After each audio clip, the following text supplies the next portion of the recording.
back. We'll start with Jen Hale, then Todd Grappanini. Coach, pretty textbook first half, and then the second half was anything but. Did something change with the way the Kings were attacking you, or was it lack of execution on the Pelicans' part? I mean, they did a really good job. We did a really poor job. We came with no energy in the second half, and, third quarter was awful. The turnovers, that's where, to me, the game was in the second half. I mean, we're just turning the ball over all the time, and that was fueling their fast break. We played really poorly. Now, I'll always give the other team credit. I thought their defense was good, but our offense was terrible. I did a terrible job. I could not figure out what to run offensively that would get us going and get us shots. I did a poor job too. We were just really bad in the second half, and I don't mean that to say, I don't want to take anything away from Sacramento and what they did, okay? But when you're turning the ball over like we were, if you're missing shots, it's fine. You get a chance to get back. But, man, when you're turning it over, it gets hard. A win is a win, though, Coach, and you were able to pull out of that ISO ball and the ball sticking so much and the turnovers. Was that a mental discipline on the players' part? Was that a play calling element or a combination? No, look, we've got some guys out there in roles that, they're not used to being in, and we're having guys have to handle the ball that, don't usually have to handle the ball. When James went out for the second half, that had a big impact on us in our flow, and it also meant rotation-wise that,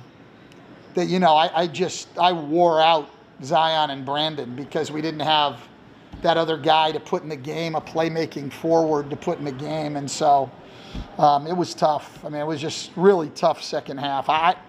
Look, we didn't do a good job. We didn't take care of the ball. I didn't do a good job in terms of helping us offensively. But we got a win out of it. And so, everybody gets all excited about the comebacks, and I get that. They did a great job. But you know what? We get a win and they get a loss. So be as excited as you want about them and as positive as you want about them. People, it's just a weird thing in basketball, football, same thing in sports. Like, you talk about the comeback instead of, hell, we're up 23 at the half. Like, what happened there? But nobody's questioning them. They showed great heart in the comeback. I'll take the 23-point lead and the 7-point win. Coach, how important Steven Adams is, especially rebounding and defense. Then when they get into the situation where they're fouling him and his free throw shooting isn't on par with everyone else, what's your dilemma as far as keeping him in the game? He had those two huge back taps late in the game when you're trying to close it out. Yeah, listen, under 2 minutes, they can only foul him if he had the ball, and he didn't want to get fouled, so he was tapping it out.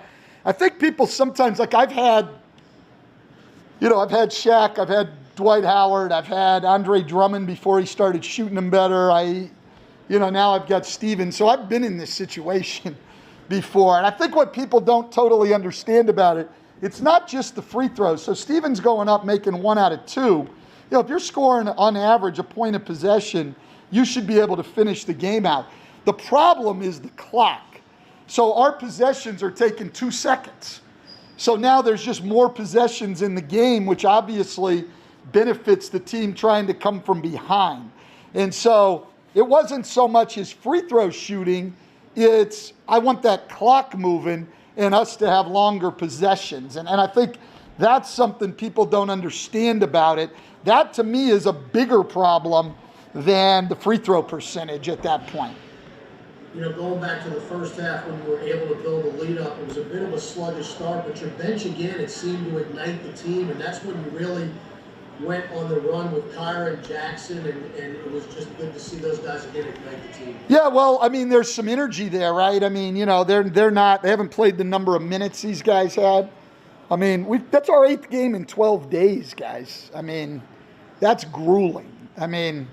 That's grueling. I said to my wife today before I left the house, I said, I hope our players aren't as tired as I am. And I don't even run up and down the court.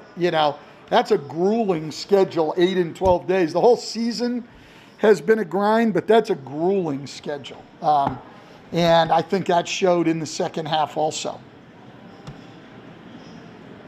Yes, now you talk a lot about how much you want BI and Zion to really consider themselves, among the top duos in this league and all the things that come with that. But how impressive has it been to see two young guys being as consistent as they've been this year with their offensive output, knowing how much you need them, to produce that way offensively from night to night? Yeah, no, they've been outstanding, and BI made some really big plays tonight.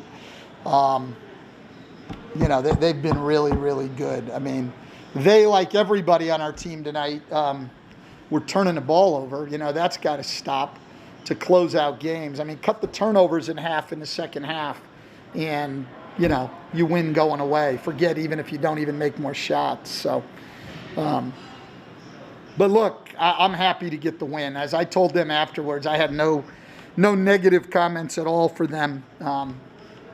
We may have in the future when we talk about this game, but we just won both games of a back-to-back for only the second time this year, and we did it on the 7th and 8th games in 12 nights. So I'm gonna stick to the positive on that. You guys write it the way you want, but I'm sticking to the positive.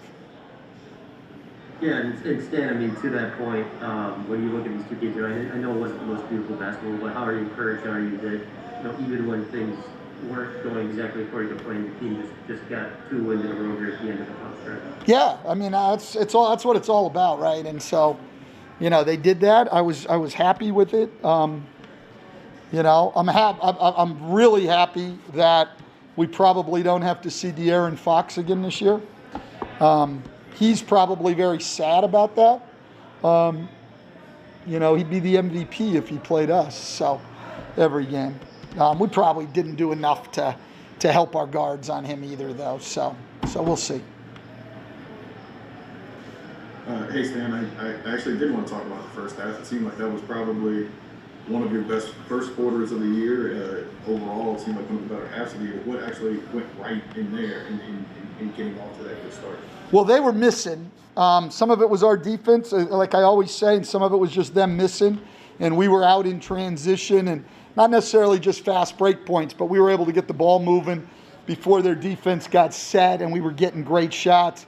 When you're not stopping anybody in the second half and you're turning the ball over, I mean, it gets more difficult. But I thought our defense in the first half keyed our offense. We had 4 turnovers in the first 4 or 5 minutes, and then after that we took care of the ball and played really solid basketball offensively. But I think a lot of it came off our defense. Coach, can you give us any insight into James's wrist injury that took him out after the halftime break? No, he was sore before the game and thought about not going before the game, but decided to give it a go, and then at halftime was too sore to finish. So that wasn't good for us, but I have no idea of where that puts him heading into Wednesday. And what was it like just to see the big reaction when Isaiah came in the fourth quarter and the way he was able to make a couple plays for you guys to kind of turn the momentum in your favor? Loved it. Listen, I had to coach against him when he was making that great run in Boston, and he was absolutely incredible as a player, dynamic, the best fourth quarter guy in the league that last year. But then what he's been through, right? I mean, the guy actually exacerbated his injury by laying it on the line for his team. I mean, he had the hip injury. He continued to play in that playoff run because his team's more important to him than himself. And he's a great, great competitor. And he's paid dearly for that. He lost a lot of money for laying it on the line for his team. And he's had a really hard road to get another shot in the NBA. I haven't run into a player, probably, especially a veteran guy, more grateful for an opportunity to play in the league in my entire time in the league. He's been unbelievable here. And so to see him go in, even only for a few minutes, make a shot and get the appreciation of the fans. I hope he heard it. A lot of times you don't when you're out there playing. I hope he heard it. I hope he enjoyed it because he certainly deserves it. And, I feel privileged that I've gotten the opportunity to coach him even for a very short amount of time. And my bad, Peter, one more for me. But we talked before the game about the forward depth and how important James was for that, and now he goes down with an injury. I guess what does that mean for you guys moving forward? If he ends up dealing with that. I have no idea. We'll figure that out. We'll figure that out when it comes. And it'll be a lot game by game. We tried to go big tonight. Again in the second half, our big lineup was not good, but no lineup was really good in the second half. So. That's how we tried to counter, and that wasn't great for us. I think it'll be game by game, right? I mean, trying to figure out who you play when those guys are out of the game. But we've just got to play the game a lot better than we did in the second half tonight. We desperately need that day of rest tomorrow and re-energize and hopefully be ready to go on Wednesday night. Hi, Coach Peter Ortiz on Prime Media. Another 30-point game for Zion, over 50% field goal.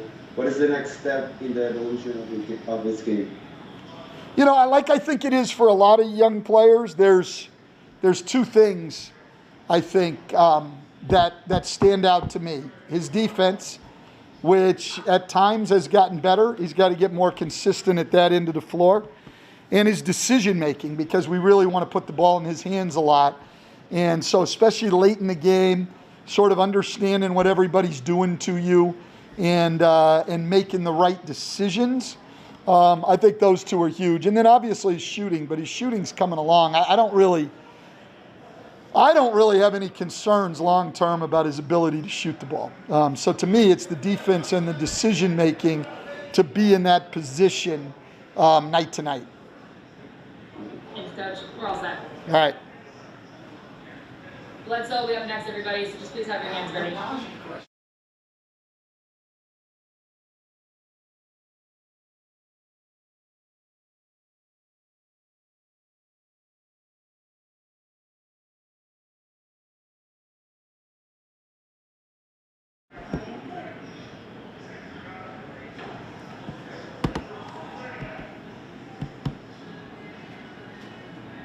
All right, Christian, why don't you start us off? What Stan just talked about this being your 8 days and just how tired he was. Can you feel that? I mean, can you feel that catching up to you at all? Not really. I've been in it for a little while now, so I really know what to expect. How to take care of my body, so I'm kind of used to it. And another game for Deion, Zion, where they both hit 30. I guess what's it been like, watching two young guys being as consistent as they've been night to night, producing for you guys offensively? I mean, they're supposed to. They're two great, talented players, man. They're only gonna get better.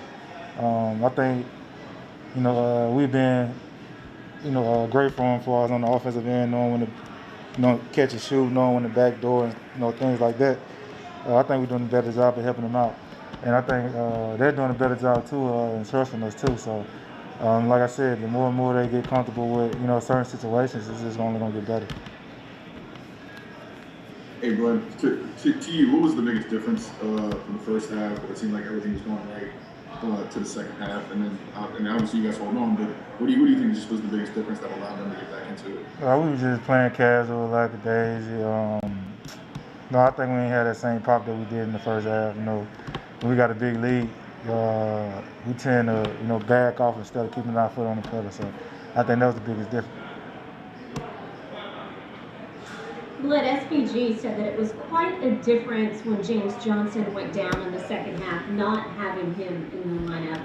What does he bring to the team? What were you missing when he was not there the second half? He's so versatile. Scoring, passing, rebounding, whatever it is you need out there, that's what he brings to the table. He's just a great vet, a great player, great talent to have on the team. Like you said, it showed, when he left. And then when IT came out in the fourth quarter, you got a pretty big ovation. And, just these last 10 days, I mean, it's hard not to notice. It seems like you respect other players and fans, coaches have for him. I mean, what is it you think that, I guess people due respect in the team about his game? I mean, he's so, competitive. He want to see, someone, everybody, play well. Man, he's not a selfish player. To see him back, doing what he love to do, it's just a, huge blessing that, a lot of young players shouldn't take for granted. Like I said, man, I played with him in Phoenix, so I already knew what type of player he was in person. Now he just got a great, vibe to him. It's just all day fun. And obviously, you guys are in a race here for that last playoff spot. Is that something y'all talk about at all? Are y'all paying attention to the standings? Or is it more about just game to game, learning about the next opponent? You definitely pay attention to the standings. It's part of the game. You definitely want to make the playoffs. But for us, I think we doing a great job the last 3 games of staying in the moment, staying focused on that team. Taking the day at a time, a game at a time. So, I think we've been really locked in the last 3 games. Thank you, Vlad. We're all set. Thank you.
Get hands raised for BI, everybody. Andrew, you want to start us off? Hey, Brandon, let's focus on the first half first. What was going so well for you guys in the first quarter and first half, especially to allow you to build that lead? Well, we were getting defensive stops and we were running out. We were getting easy buckets, getting the ball to whoever we needed to get the ball to. We just got the best shot for our team. I think the best part about it is we just got stops and we ran and we didn't have to run our offense as much. So we just got some easy buckets.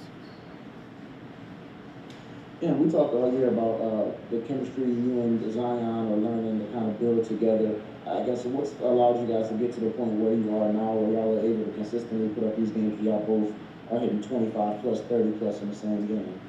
I think it's just knowing the game, knowing what matchups that we have in the third and fourth quarter or the first half, and just knowing what to go to and the timing of it. I think in these last few games we just knew the matchup that we wanted to go to. We knew how to attack it, and we knew the result that we was going to get from it, whether it was us getting a layup or us getting a three-pointer, whatever it was, and we were going to live with the result.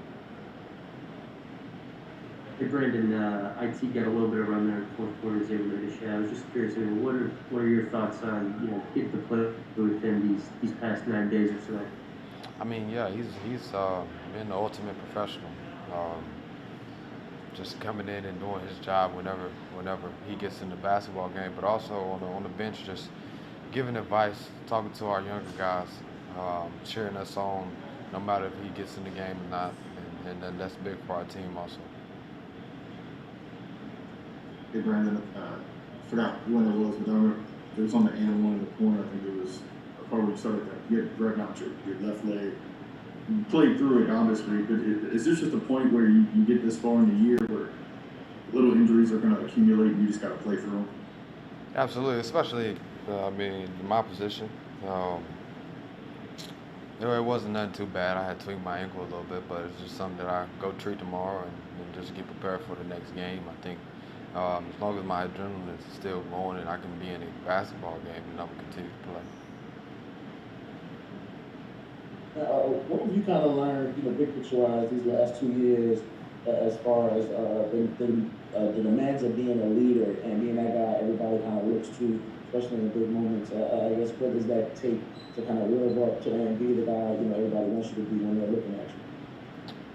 Well, just trying to be the same person every single day, and also with that, just being patient and taking whatever the game brings you. I think I've learned that over these years of being here is every night is not going to present the same thing, and I just had to take it, whether it's on the defensive end, if I'm trying to affect the defense, or if I'm making the extra pass on offense, whatever it is that I need to do as a leader, that I have to do that, and eventually things come full circle. Hey Brandon, back here with you. I know you would have liked to have won more comfortably, but when they got it down to 7 with about 8.5 still to go, what do you think of the way the team responded from that point until the end? What was key to kind of holding on there? I think we just stayed together. We knew we was on the second night of a back-to-back, and we know that we were playing against a really, really good team. They had some really, really good players, so it was important for us to go down and execute, rebound the basketball, and just stay together and knock down the shots that we needed to knock down. And free throws helped us out a lot at the end of the basketball game. Bledsoe hit some free throws. Najee has been big for us the last 2 nights. Zion is doing what Zion does, and just everybody is just filling in. So we just did whatever we needed to do coming down the stretch. Thank you, Brandon. We're all set. Thank you.